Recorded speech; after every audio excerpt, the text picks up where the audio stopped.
Hey guys, welcome back to another episode of Boleros Fantasy Draft. So, for today, we're going to do a fantasy draft of the NU Bulldogs. So, pipiliin natin yung best players from the NU Bulldogs men's basketball team, and we're going to create our lineup of 8 players for each team. So, with me here today are Gab and Maui. So, familiar faces, Gab and Maui are back. Last time we did the UE Red Warriors. If you haven't seen that episode, check out that episode.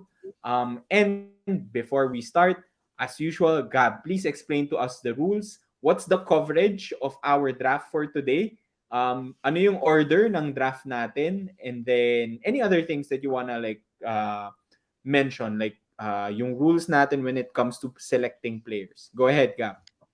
Okay, so for this NU draft, we're covering seasons 71 to 84. Uh, no offense to those who came before season 71. We couldn't find your roster, the rosters for season 70 and prior to that. So if Jeff Napa was not here, Froilan Bagyon, Alfie Grijaldo, the OGs of that Final Four NU team back in the 2000s, nope, they're not here. So there, and our draft order, we already predetermined it. We already randomized it prior to filming this episode. So it's Sammy's gonna go first, then I'm with the second pick, and Maui has the third pick. All right, and then as with previous fantasy drafts, there are no positions. You don't have to fill any positions if you don't want to have a center on your team. No centers needed, and we're gonna do a standard snake draft. Sammy goes first, then in the next round, Sammy goes last. That's it. I think that's pretty self-explanatory. Also, we're drafting based on their performance in their UAAP careers. So, and in their time in NU. Sorry. So, for cases like Dave Ildefonso, you're drafting the Dave Ildefonso of NU, not the Dave Ildefonso of Ateneo. Okay, I think that's self-explanatory. I think that's very clear. So with the first pick, Sammy, turn it over to you. Surprise us or don't surprise us. Uh, I had meron akong top 3 players. Top 3, top 4 players for NU. To be honest, parang ito yung isa sa mga drafts na I was hoping third pick ako para back to back. Kasi for me, like, apat yung solid players. But since I'm going to go with the first pick, naisip ko, pipiliin ko na lang the most, ano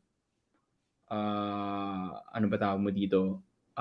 Someone that can play like 1 through 5, essentially. So, the most multi-dimensional, I would say, just in terms of like position, and probably the guy that sort of like helped revive or put NU back into the map. Unfortunately, he didn't get a championship. Nawala siya right before the championship.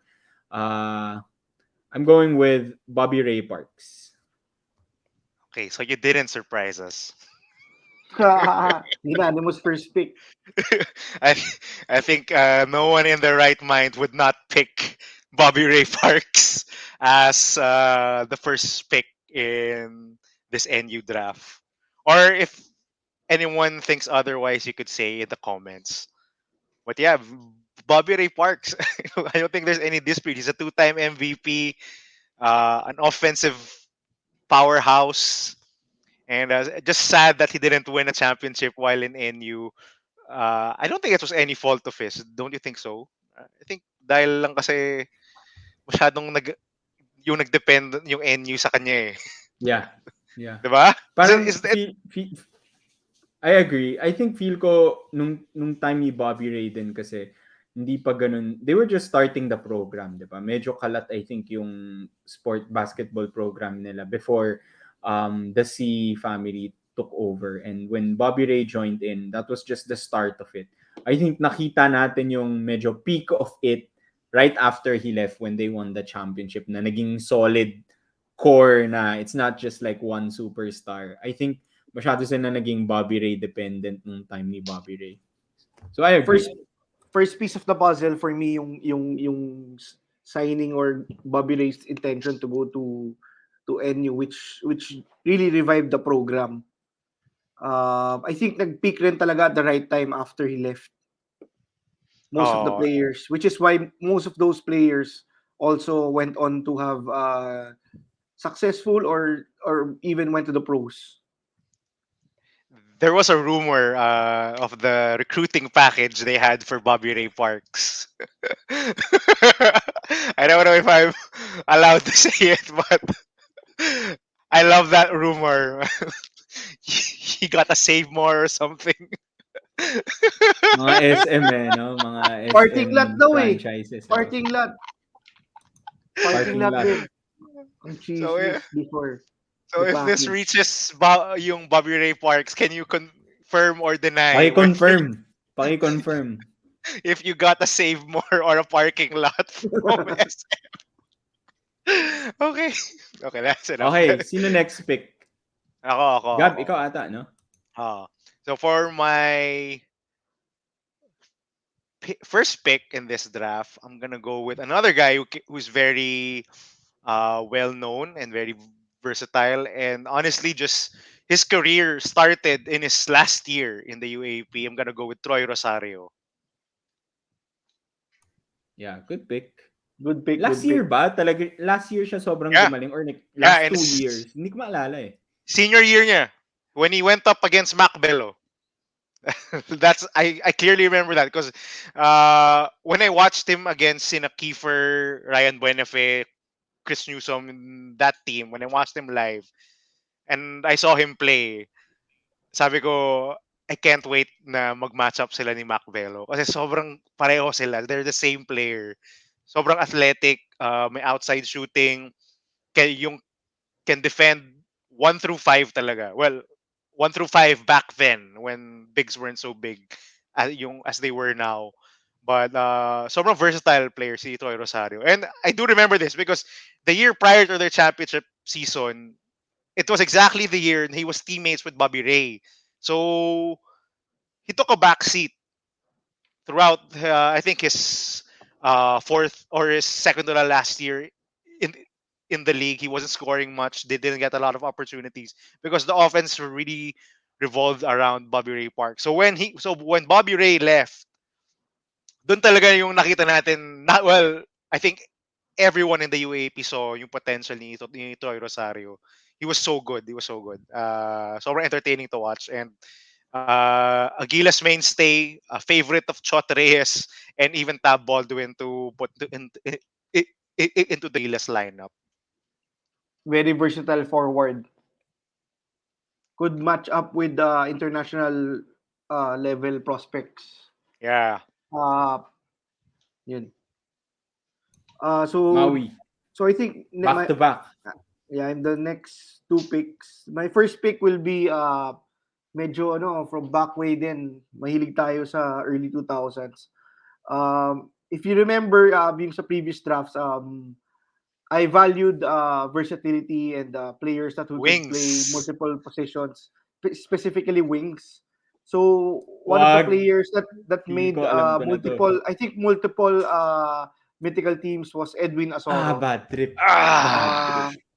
Uh, I would believe so that I would believe that Edwin Asoro even during these days could play multiple positions. He was a very versatile forward who rebounded a lot. He was. Ang He laki was ng katawan Undersized. nito. Yeah. Ang ganda ng katawan kasi nung guy na to, 'di ba? Like he's not the yeah. tallest, pero Mm. sobrang athletic. Alam mo yung malakas. Like tingnan mo pa lang, alam mong malakas tong guy na to. Alam Yeah. mo yung ganun. I do remember him as a rebounding beast, and we had a pretty mean name for him back then. We called him the Basurero because he had a Basurero. lot of putbacks. Those garbage points, talagang he would crash the glass, and no one would stop him. He was really strong. I doubt a lot of our viewers or anyone now currently knows a lot about Edwin Asoro because he didn't have a stellar pro career or even a career after the UAAP. But I would encourage you guys to look back if there are any highlights of Edwin Asoro. He was a Mr. All Around. Mr. All yeah, Around. he was a Yeah. menace. Yeah, and to Maui's point, he made a lot of mythical teams just because he put up Yeah. big numbers, really big numbers. Yeah. For my next pick, doon naman ako sa new age NU. He's one of my favorite players even when he was playing for Ateneo sa high school. And now sa senior sa high school, which I think he will have a big year. He will have a comeback year this year. Um, Another versatile forward, wing player, guard forward. Also a mainstay of Gilas for since he's under 16, under 17 with Kai Soto. I'm gonna pick David Alfonso. Yeah, Dave. Okay. So can I just say, ito yung reason why I wanted to be the third pick. Because I projected Dave to be the fourth pick. So sabi Ah, ko, maganda sana mag third pick ka para like kunin mo yung top 3 and then mag Dave Ildefonso. So yun yung reason why. Anyway, Very yeah, good easy, pick, Mau. I top agree. first four Oh. picks. Mm. he uh there were people in saying that Dave took a step back when he came to Ateneo. I don't think so. I just think in NU while playing for Jamaica, he was given so much freedom. Remember when the ball went to him almost every possession. He was like the Bobby Ray Parks of that team, even though they didn't win a lot of games. And yeah, they didn't win. They were in the bottom of the league. But he was given the ball to do whatever he wanted. So he averaged, I think, like 17, 18 points per game. Then in his first season with Ateneo, just around 9 or 10 points per game. So he's playing within a Tab Baldwin system. And back when he was in NU, uh, just had all the opportunity in the world. And and to his point, for some reason, ang galing ng weight training program ng Ateneo. Biglang lumaki si Dave after going to Ateneo. Do you see this guy's body? Grabe. I think it's a testament also to their father, to Danny I. The Because genes if din. you look at also the brother, he also Well, yeah, bulked Laki up din. a lot during the pandemic break. yeah, but and I think Dave And may Ildefonso, photos sila eh. May photos sila with Danny I na ganda pa rin ang katawan ni Danny I. Grabe. Tandaan na niya, ang Bato, ganda pa bato, rin ang katawan. bato bato. yun, grabe. I think Dave Ildefonso did not disappoint. Yung for me sa first year niya sa Ateneo. To me, he became more of a complete player this last season. But unfortunately, he I think he injured his foot or his ankle during the finals, which That is why ankle bothered him talaga, no? yeah bothered him. Yeah. Sobrang umiba yung laro niya. Yeah. And I think it also troubled him nung off season kaya in and out siya sa Ateneo lineup and also sa Gilas. Gilas. Yeah. Right. And I think he takes the award for the current cutie pie of the UAAP. There's Pwede, always pwede. one. There's always one Pwede. person, one player who, when his face flashes on the screen, the whole crowd goes crazy. No matter if you're from the opposing team or the the current school he's in. You know, so someone like Chris Chu transcends rivalries. So David Defonso transcended rivalries in the finals.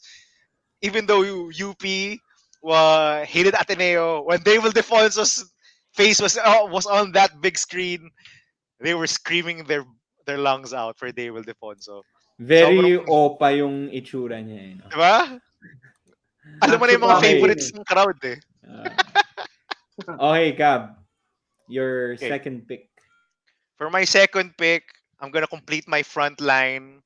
I'm gonna go with the NU center who delivered the championship, Alfred Aroga. Okay, not surprising. Um, this guy was scary. One of those, lagi natin ito pa yung nag-uusapan, kung nakakatakot si Charles Mami, ito si Aroga nakakatakot din. And he had the skills then. No? Yes, he So, did. like, one of the best imports during that time, I would say. If not the best. And it's bittersweet for me to pick him because my fondest, well, if we call it fond, my fondest memory of him was blocking Kiefer Ravena in the Final Four. Can you believe that?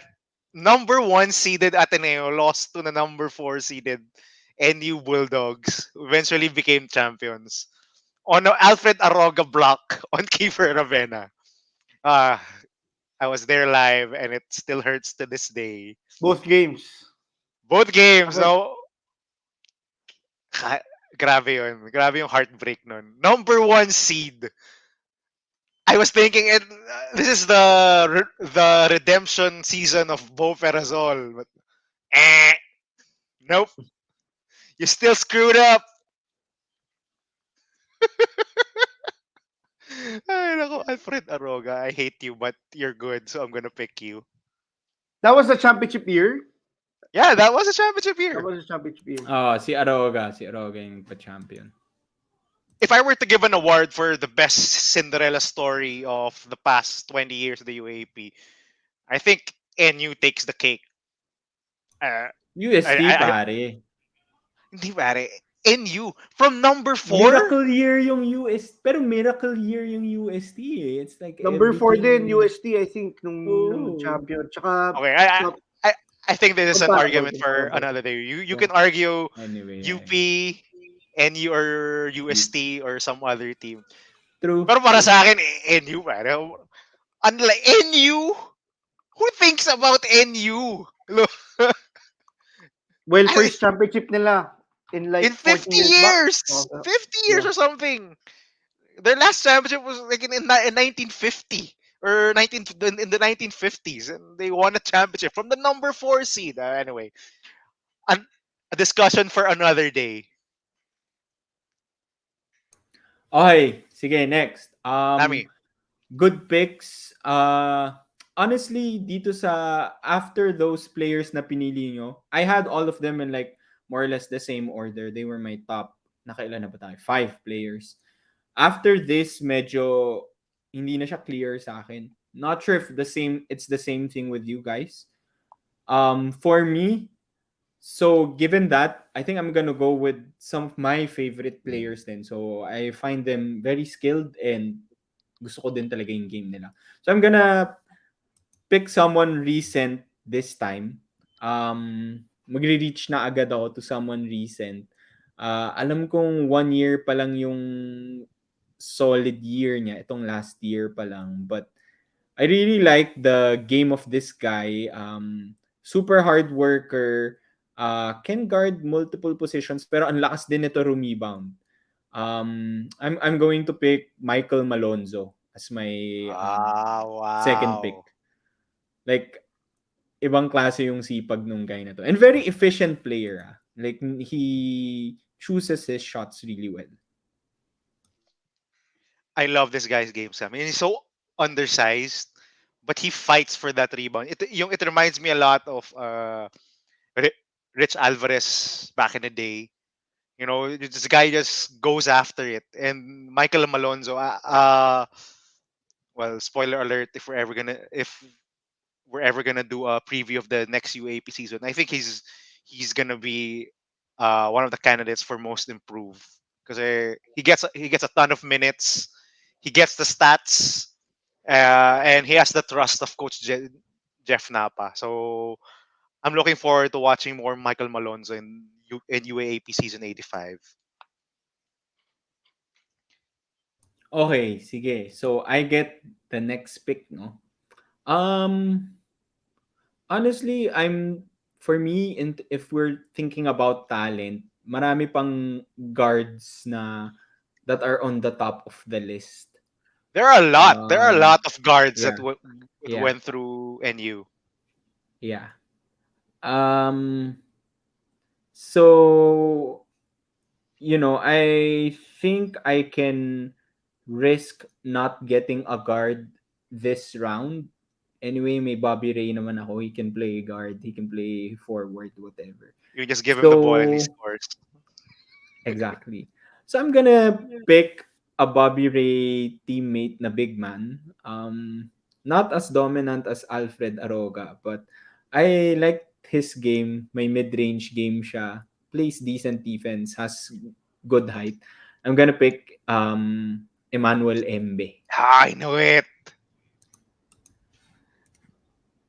Siya yung dapat i-pick ko eh. Yung para yung maipit kayong dalawa eh. Kasi, siya yung dapat i-pick ko Actually, kasi, di ba? go.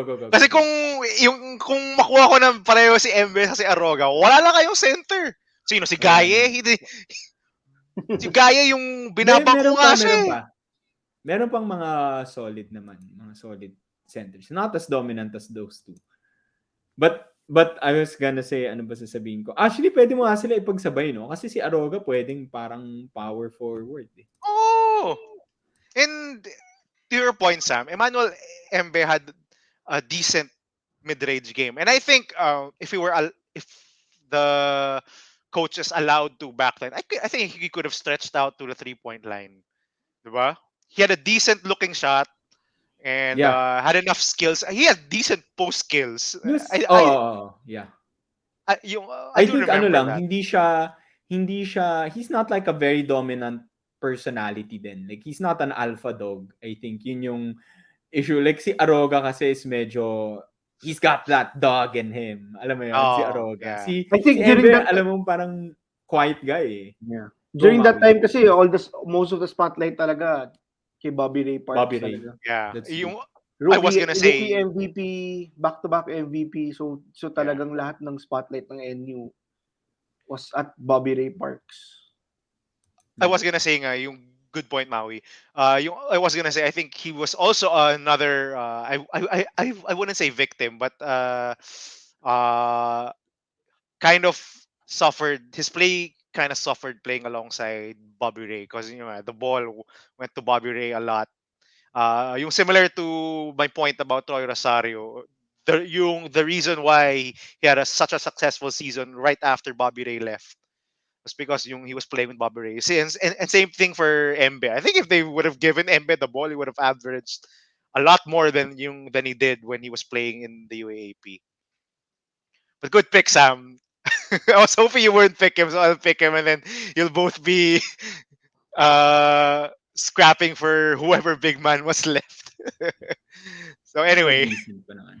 Go, Gab. Ikaw ata next. I was also thinking of getting a guard, but now that for me, the point guard is probably the most important position now in the game. But there are a lot of point guards to choose from, so I'm gonna get a perimeter scorer, a very good shooter, and yeah, I'm gonna go with JJ Alejandro. Yung dapat next pick ko. Yeah. I know. I think one of the best scorers left on this draft, no? Yes. Probably one of the best shooters of NU this past few Yep. years. He was. Uh, I did. I think kasi from the championships team, siya lang yung naiwan eh. Remember After. sila Avillionare left, Rev Diputado left. So who was left was JJ Alejandro, and he was he a mythical 5 member? He was, right? He was a mythical 5 Yeah, member Maybe, because maybe. he put up a lot of numbers. He scored a lot because the ball went to him a lot. Was he still under Eric Altamirano? I think he was. Or Yes, I think Jamaica so. na ba siya? Yeah. Under Eric Altamirano, he got a lot of freedom to get his shot. And I'm just sad that he doesn't get a lot of minutes in talk and text, to be honest. Talk and Because text. I think in another team, he could he could ball. He's a pretty good shooter. He's a pretty good player, and he's just tied to a bench. Another one of our uh, PBA gripes. So many good players left sitting on benches. Okay, Maui. Good pick, back-to-back Gab. picks. Back-to-back Maui. I think yung next pick ko is also an easy pick. Wing players in the UAAP Championship, wing players who had successful PBA careers and very versatile player also can defended the best players from the other side. Also rebounded the ball well. I'm going with Glenn Cabuntin. Sabi I've ko Ah, na been nga, following May. this guy ever since nung Letran pa siya, nung sila ni Kevin Alas. Back then Letran he pala was to? Letran, yeah. He was a very deadly scorer. He would probably score 30 points with Kevin Alas also scoring 30. But when he went to college, he adjusted his game and I think he played the four when he was in high school, but in college he was able to translate to a two three type of role. one of the Yun. rare players, yung I talked about this previously in the previous episodes. One of the rare players who transitioned well from being a big man to a wing player in the UAP, Yeah. because not a lot of players can do that. We talk about Mike Nieto a lot, who was able to make that transition. But a lot of players don't get to have successful college careers after being big men in high school. So I think si kudos. Cobontin really had the tools because he was athletic. He could Ah, drive the ball. He had the 3-point shot. And most importantly, for me, yung transition, the hardest part of the transition is yung he could ball defend yung handling. yung Ah, second and third. Aside from the ball handlings, probably he could defend yung wing players nung time na nasa UAP siya. Yeah. hindi He's hindi still siya ano, go, go. hindi siya top scorer pero tama ka Maue. I think yung mas important din sa kanya, he defended the best player on the opposing team. Kind of Impact kind player. of ano, kind of reminds me of like a Roger Pugoy in FEU, like that type of Yeah, correct. role, na 3 Similar and role. D type of guy. Yeah. It's Sorry, kind Gab, go ahead. of funny you said that, Sam, because I was gonna say, it's yung Parang the choppy reason ka he. Gab sa akin. Oh, anyway, Ah, yan. is Go. is this good? I was gonna say that's exactly the reason why he gets a lot of minutes now for Chotres in TNT, because he's exactly like Roger Pogoy with a less scoring though and less shooting, but he can defend multiple positions and plays hard. Does what needs to be done on both ends of the floor. So the exact player I think that Shot Reyes is looking for. And it's kind of funny because his teammates with are Pogoy in Talking Text. Okay, go Magandang Sam. complimentary Uh player. Yeah, yeah. truly. I just wanted to say din na pinagpilian ko kung si Embe o siya yung kukunin ko eh. Hindi ko in-expect na kukunin nyo agad. But it's a good pick. Like, obviously, Maui got it because alam nating magaling siya and great compliment to any team. Anyway, Maui, I think you go again. Tama ba? Yeah, you Yeah. go Yeah, again. it's I Maui. think yung next pick ko will also be from the championship team of NU. I think I value yung that they were able to really win that ring for NU. For any team, for any fantasy team or any basketball team, it's very important na yung point guard is steady, cool, and calm. So I'm going with Jello Alolino, Hello. very steady guard who could score on also Mm-hmm. a triple threat. Yeah. Mm-hmm. Tama ka. I Ah, think si Jello Alurino was like super steady. As in, floor general, calm. Naalala ko, like, I think marami siyang mga crucial na, like, close games would hit two crucial free throws calmly. Like, that's my memory of Jello Alulino. Is just like this super steady guy. Talking text din ba siya? Tama ba? I Si actually don't know Alulino o kung hindi? kung I think he ano was na team niya ngayon. last season. I'm not sure this season. Last season. Okay. I Kasi think Parang he's matagal playing. ata. naalala ko, talk and text din siya. Anyway, go ahead, Gab. I think he's playing the D League now. I don't think he's Terra signed. Firma yung last. Terra Firma yung last. Ayun, okay. So Terra Terra Firma. Firma. Oh, Yeah, he okay, was okay. He teammates plays with for Wami. yeah, Yeah, he was teammates with yeah. Wami. Okay, Okay, so Gab.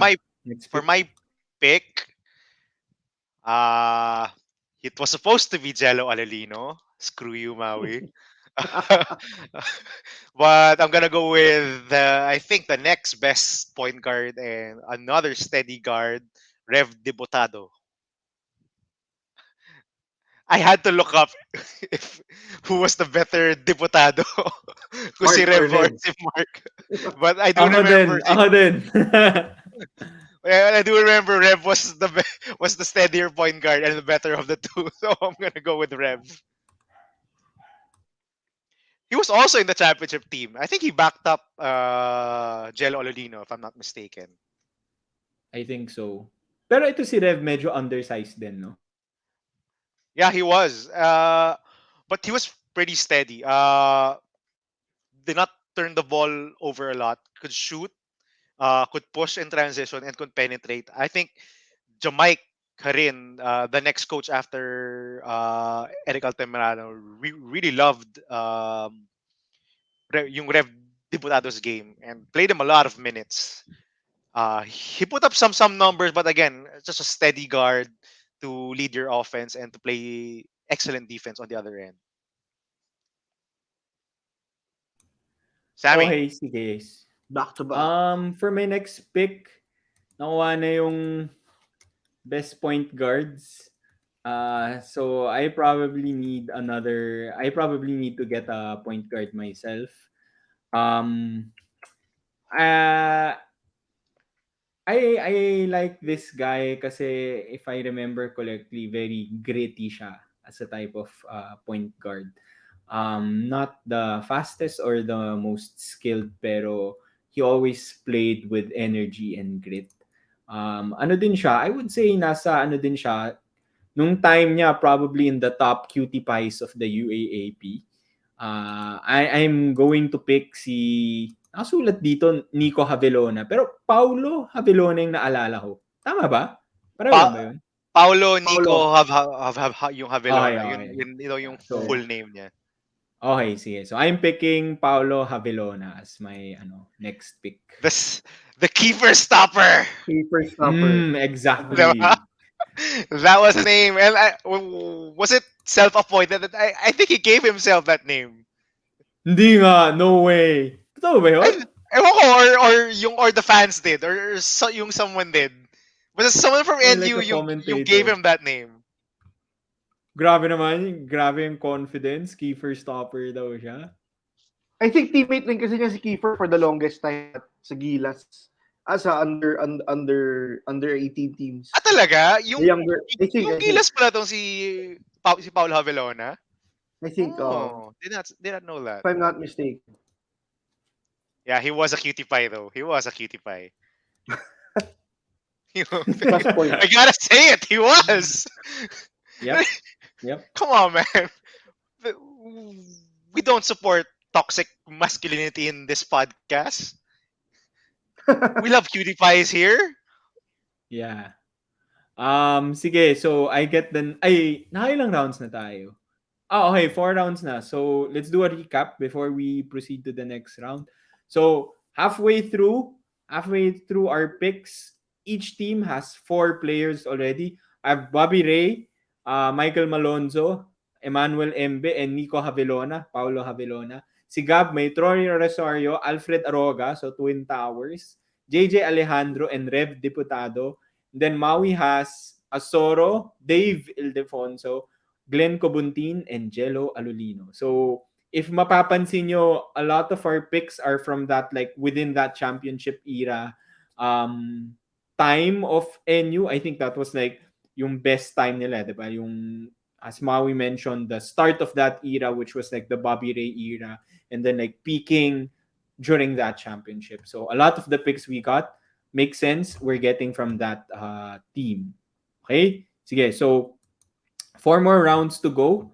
I'm starting us off. So for my next pick,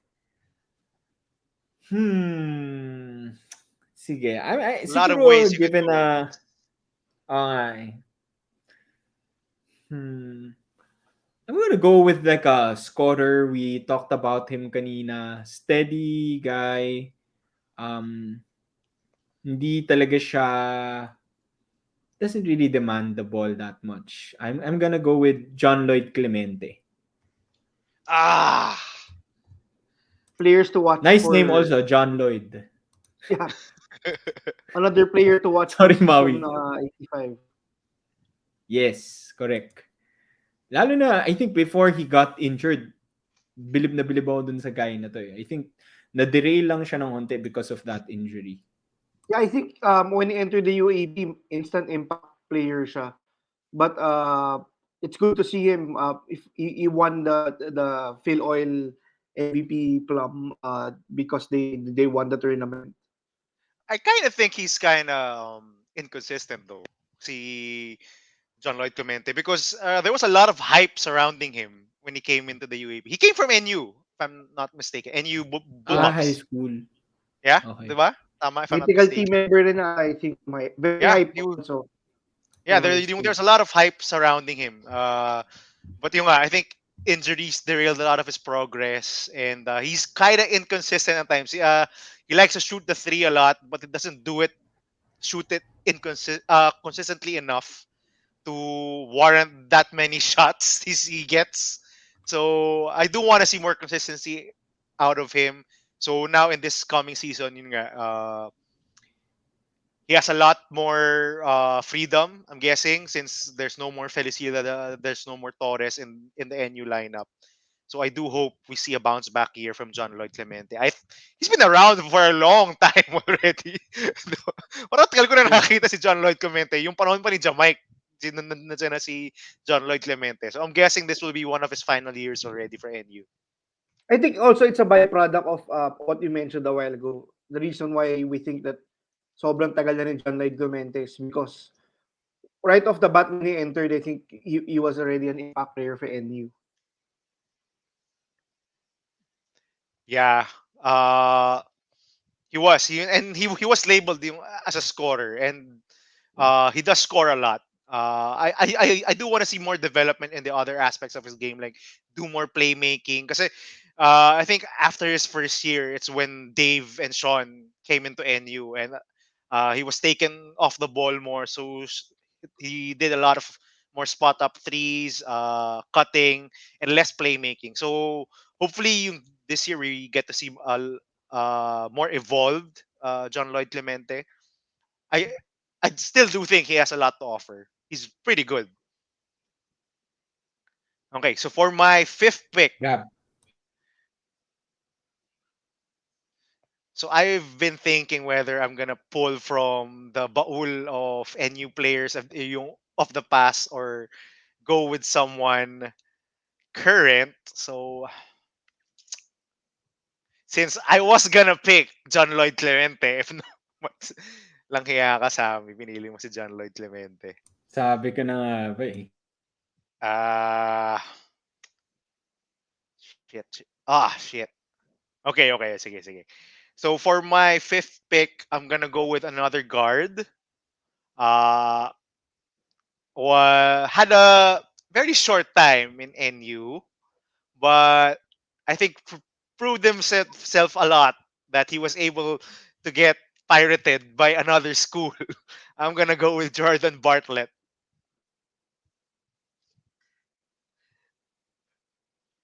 Whatever Is happened he to still Jordan playing Bartlett? with Lasal? I, Is he I still don't think playing? he. Wala Yeah, na.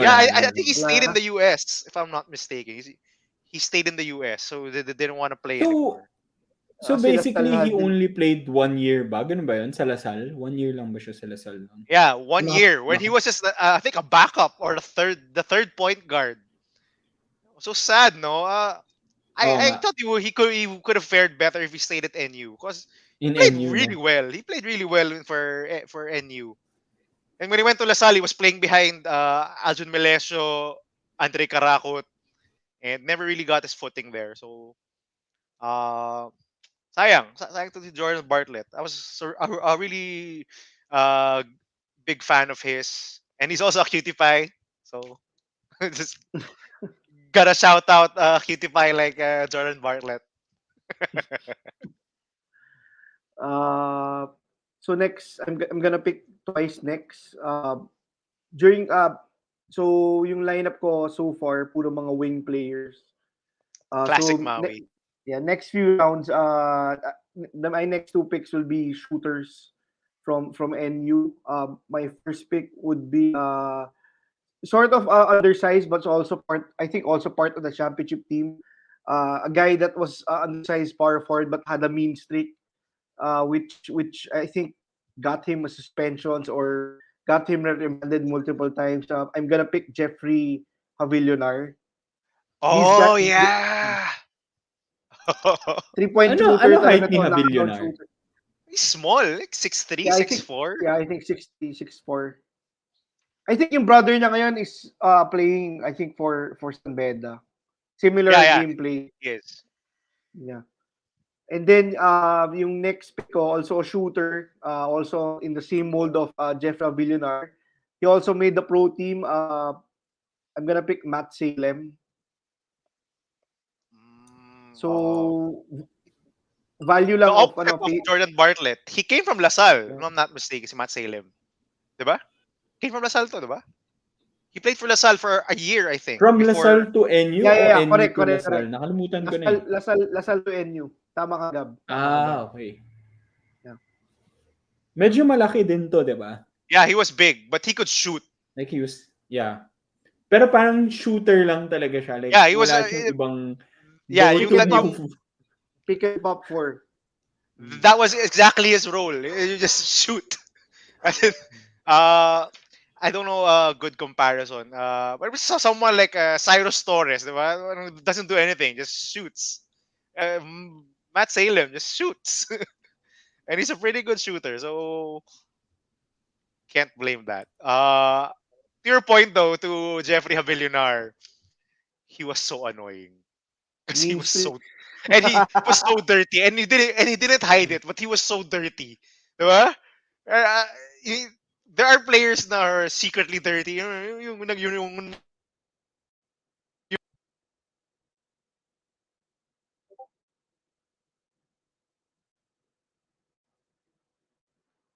Parang nawala yung audio.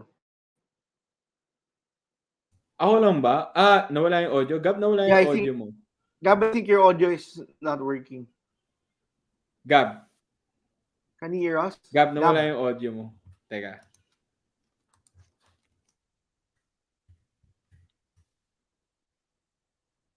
But yeah, sige Gab, figure out mo yung audio mo. Actually, to Gab's point, gusto ko si Avillionaire Mau, pero nandun siya sa medyo bottom nung list ko. Mas mababa siya sa list ko just because inis na inis ako sa guy na to eh. Nakakaburat tong guy na to nung kalaban natin siya eh. I think tama yung yung description mo. He has a mean streak nga. can I you hear think me it's now? also one of the reasons. Yeah, we can hear you. Yeah, we Yes, can yes, hear you. yes, yes. I think Go, man. also one of the reasons why he was able to live na very undersized power forward sa UAP is because of his mean streak or yung gulang talaga niya nung or being labeled as a dirty Maparaan. player. Somebody that you cannot mess with. Right. Makes I good point.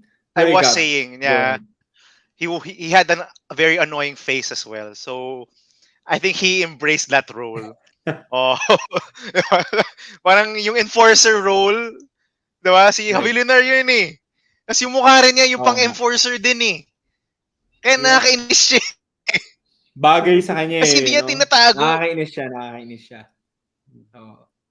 Okay, Gab. Next pick. Alright. For my next pick, uh, I'm gonna pick a big because there are hardly any bigs left, I think. But this guy has made a pretty good career out of himself on the PBA and is a pretty solid big man. Pretty big as well. I'm gonna go with Jewel Ponferrada. What a jewel of a name. Yeah. Yeah. I Kaya think sabi ko, Joel meron pang Ponferrada's mga one of decent bigs dyan. yeah. I Go, think Maui. Joel Ponferrada's one of those players na hindi masyado hyped or valued nung collegiate career but was able to have a very successful and long pro career. And he can shoot. Yeah. Diba, one of the most underappreciated things about Jewel Ponferrada back then, he's a legit 6'5", 6'6", and he can shoot. Diba? In today's UAAP, I think people will. all Value. coaches would Value. would value him a lot and would salivate at the fact that there's a 6'5" banger who can shoot. Sort of like his teammate in Rain or Shine. The bear, Torres from Lasal. Norman Diba? Torres. Yeah, Hmm. diba? What Torres is like 6'7", 6'8", and can shoot from the outside. So very undervalued skill back then. But if you play him now in the UAP, I think he would definitely get a lot of minutes for any coach and for any team. Sammy, two picks. Okay, sige. So, I have the next two picks.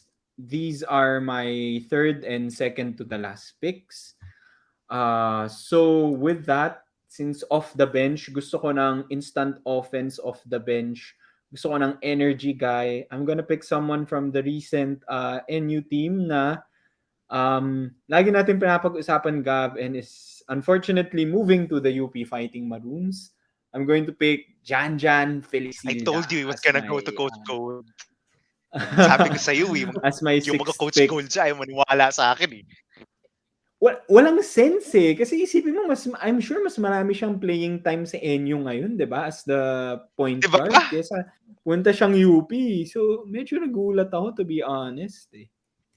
UP is turning out to be like Lasal na maraming players will not get opportunities and I'm sure a lot of players will not make the team A. They're recruiting they're recruiting both yung local top players tsaka mga prospects na fill-ams from abroad. Yeah. Phil-Am eh, no? Marami na din silang Yeah. Phil-Am It's a recruits. pretty good So, comparison, Mao. Because Lasal in the mid 2010s, that was their strategy, di ba? Like, lahat ng top prospects, i-recruit na natin para hindi makuha ng ibang schools. And what would end up happening was a lot of these top prospects would be unhappy because, none of them get the playing time they deserve. There was a lot of rumors that per prospect that LaSalle would recruit, they would promise playing time, and playing time, they're only 40 minutes in a basketball game. you So can only play so much. you can only Yeah. play so much. So you had a lot of guys leaving LaSalle right after their first or second years, like yung Nico Elorde, uh, Alfonso, Gotladera, yung Gotladera, yung leaving Bolick. LaSalle, si Bolick, si Mustre. Diba? Yung they were all tough prospects who left LaSalle. So yeah, to Sammy's point, same. I kind of predicted na Janan Villasilda would go to UP, even though before it was announced that they were heading to UP. But it's a weird move. It's a weird move because uh, this past season he was given the reins of the offense by Jeff Napa, diba? And he put up numbers. I do remember one of the most entertaining games this past UAAP season was Adamson versus NU.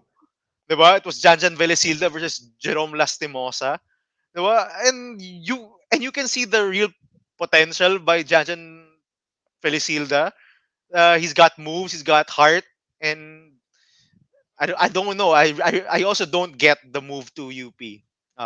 Playing behind Kagulangan, playing with where their other NU guards, si Ortea, Fortea, Papadiano. Ortega, Papadiano, Abadiano. uh, where's Alarcon, and then yung CJ Cancino is returning in season 86. So, yeah, Kasama pa niya si Torres, si so Raylan kasama pa Torres. yeah, so halos wala na siyang yung playing time niya will be dwindled down. So yeah, I also don't get, but I do like this pick. Sam, again, we're both big fans of his. I think one of us named them our under the radar rookie of the years for season Ako, 84. Ah, ikaw ba? I picked him. Sino ang pinili mo? Ako I think si Carl Tamayo ata pinili ko or something eh. I think ako yung una. Ako yung unang pick as I picked him over Tamayo for some reason. Pero I really love this guy. Yeah. Sige, game. So, back-to-back picks ako. Because, yun nga, bench ulit. I'm looking for guys that can play like multiple roles, multiple positions. I need some shooting also. So, siguro, ang pipiliin ko not sure kung nag-championship team to, kung umabot. But, maybe relatively quiet guy, not as popular. Dennis Villamor, Yeah. forward na medyo may shooting, 3-point shooting. So, pwede siya mag-stretch. As my 7th pick. One of the unheralded wing players from NU that I think had a pro career. Nag-draft ata to, di ba? Oo, PBA. Yeah, I Nawala na think naman si Gab. yeah, I think no audio. Yeah, PBA. Yeah, Wala kang we're audio, check Gab. we're, Go, we're Maui. checking si Villamor made it to the PBA. Hinebra ang nag-draft sa kanya noong 2015. I think also one of the 20... teammates 2015 pa. Go. I think this is also one of the teammates of Bobby Ray Perks, tama ba? Sa dulo. So, Umabot teammate ba ni sila? Bobby Ray, pero hindi siya nag-champion. Kailan ba sila nag-champion? So, hindi ata siya, 2016 ata sila nag-champion eh. Yung NU. Oh, Let's check. was it 2015? But yeah, like a solid contributor itong si Villamor for me. Quiet guy. 2014, nag-champion sa Okay. So, nag-champion siya. Okay, good for Sama him. pala si Now? Villamor sa championship team. The championship. Yes, Gab. Okay. Ikaw na yung next Oh. pick. Sorry, who did you pick? I didn't hear it. Dennis Villamor. Villamor. Okay. Also part of the championship team. Okay. Sige. Dennis Villamor. For my 7th pick,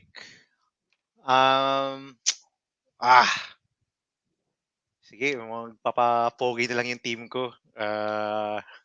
Well, with all seriousness, I think he is Alam ko na to. I think he is a multifaceted player. Just lacks the same skills as his brother. Again, struggled to adjust becoming a perimeter player in the seniors division. I'm gonna go with pretty boy Sean Ildefonso, Macho Papi. Pero in fairness to him, he made it to the pros. I didn't expect that during yung latter part nung NU career niya. But during the past I think the last 2 years niya, he really proved na kaya niya maglaro ng three spot. Yeah, Nagka-shooting siya. He even had I think one of his best games sa UAAP was against Sasal. When he hit multiple 3-pointers. 3-point shots. And Yeah. I think scored nung close sa to 30. PBA, nagka-playing time siya ngayong rookie season niya. May mga Is he napapanood playing ako for mga Rain or Shine? highlights Is he niya. playing for Rain or Shine? Tama ba? Yeah. I think Kasama so, niya, yeah. kasama niya sila Gian Mamuya. Mamuyak sila Mike Nieto. Yeah. Okay, sige. Good pick, Gab. Ako Maui, Okay. last 2 picks. Back to back na. Last 2 ba? 3-6 tama, last 2. So far, wala akong big man. So, again, I'm gonna pick... Wala nga. Natirinig ko yun. wala akong Ay, big di, man. si Yasoro. Edwin Asoro na ang big man ko na I have most rebounders naman. Edwin Asoro and Kabuntin and David Delfonso can rebound. Actually, yung next pick ko will be also a mainstay sa PBA but not that heralded nung UAAP career. I'm gonna go with Raymond Aguilar. An undersized big man who can also shoot the three. And I think he made him a name for himself sa PBA playing for San Miguel. Hinebra, di ba? Hinebra or San Miguel, yeah, one of the two SMB teams. And then yung last pick ko, I'll go with one player that we also discussed prior to the podcast. He kind of really he was hyped, but he underperformed. But there's a big man who played Division 1 basketball in the States. He had 3-point shooting, and I think right now he's focusing on 3-on-3 basketball. I'm picking Troy Reich. Okay. Troy Reich. One and done. Medyo disappointing season. One and disappointed. Given the hype.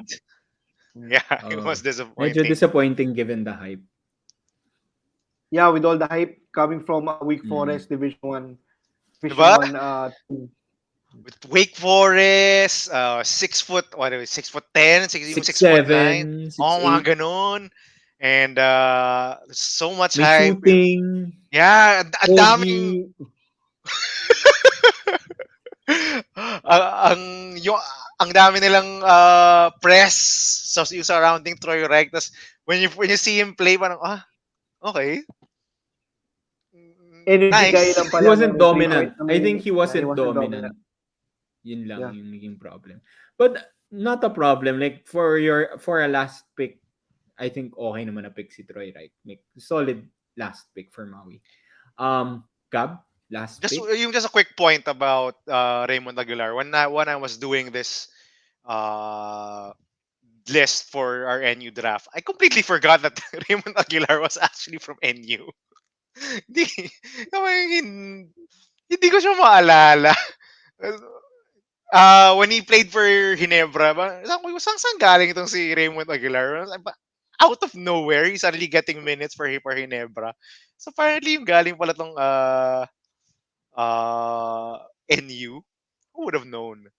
Okay, for my last pick, ah, so many ways I I could go with this. Uh, but I am gonna pick a guard. No, actually, I am gonna pick a wing.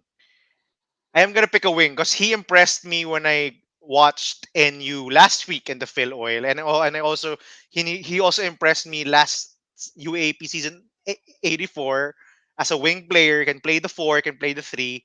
I'm gonna go with RJ Galing nga. Minerva.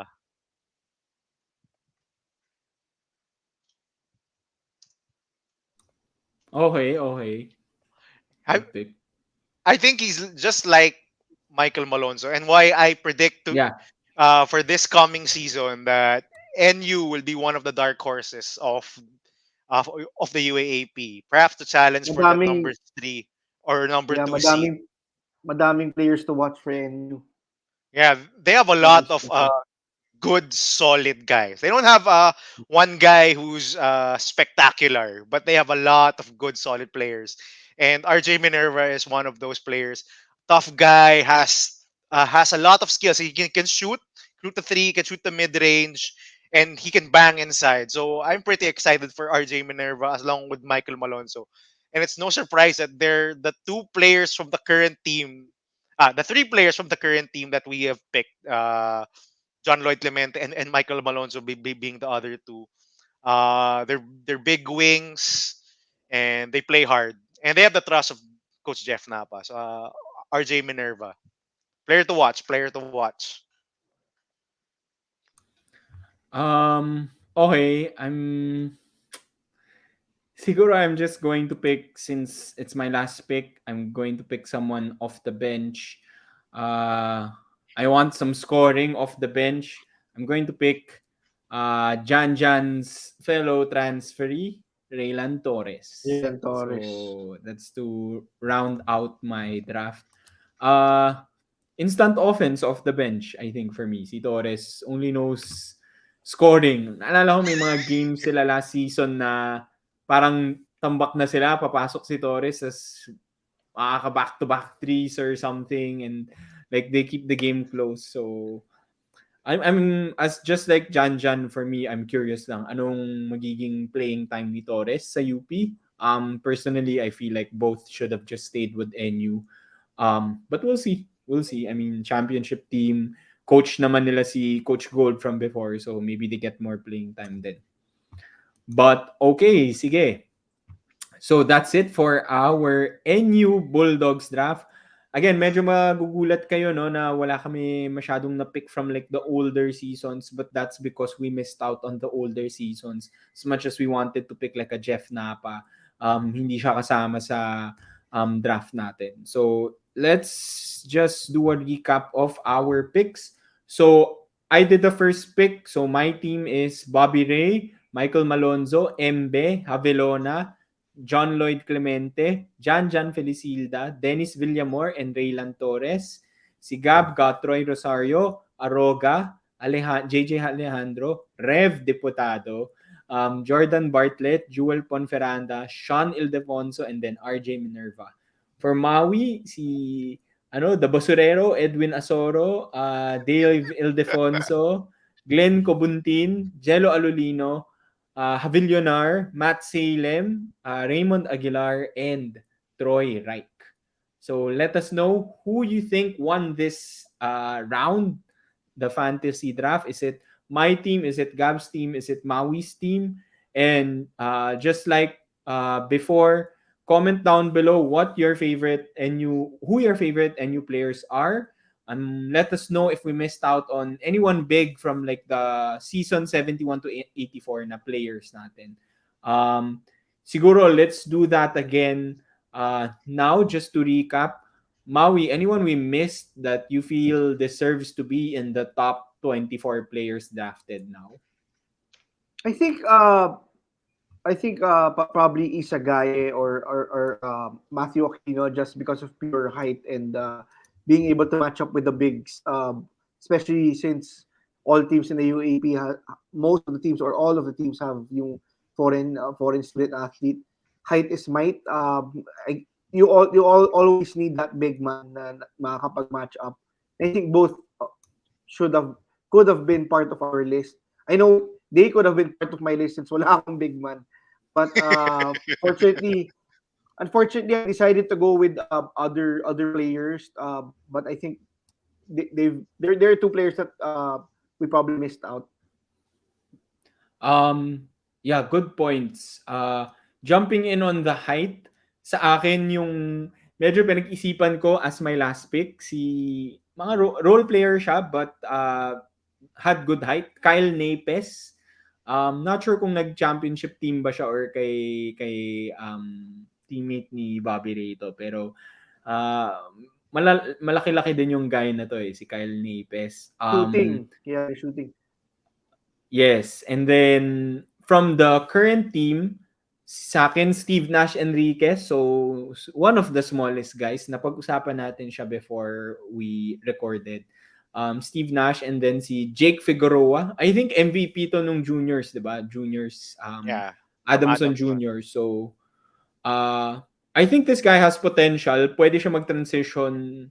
Yung katawan niya, he has the body to transition into like the collegiate league. Medyo big man kasi laro niya nung high school. But I think he'll do well then in college. So I think yun yung tatlong, I also considered. Gab?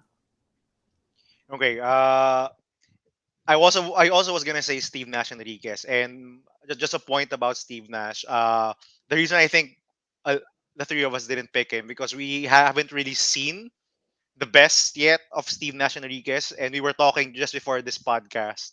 I think we're gonna see the best of Steve Nash Enriquez in the next season.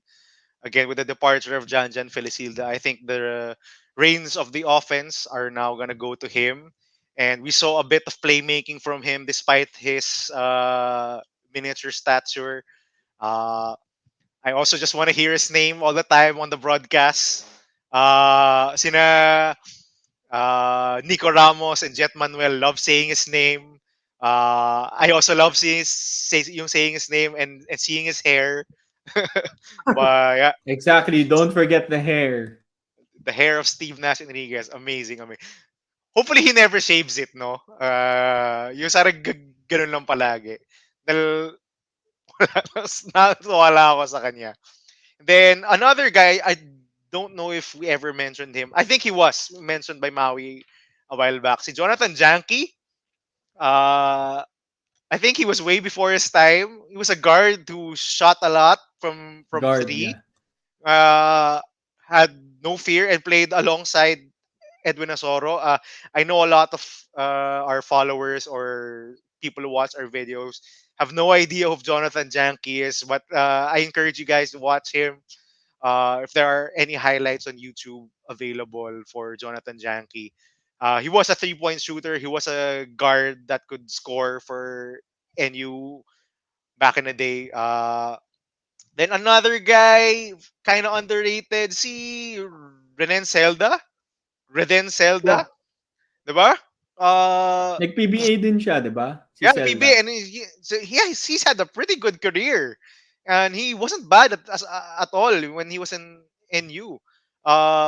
He was a defensive guard when he played in NU and played behind a lot of other more offensive minded guards, but he eventually developed his game. So shout out to Reden Zelda. And that's it. Okay. Good picks, Gab. Just siguro to close yung Steve Nash Enriquez conversation. If you Google Steve Nash Enriquez, may kita mo yung picture niya nung nasa high school siya, yung hindi pa siya naka-fro or naka-long hair. Parang nakakapanibago eh. Iba itsura eh. Parang it's a different person. Anyway, that's it for our NU Bullpups Fantasy Draft. So Gab, Bulldogs. sinong teams na lang, Bulldogs Fantasy Draft. Gab, sino na lang yung last two teams that we're going to draft for our next fantasy draft? Of course, huli yung mga bird. Uh, we still have the Adamson Falcons and of course our ever favorite Ateneo Blue Eagles. Okay, so watch out for those two other teams. But before we go, don't forget to like, comment, and subscribe. Um, check out all our other fantasy drafts and see you in the next fantasy draft. See you. Peace out. See you.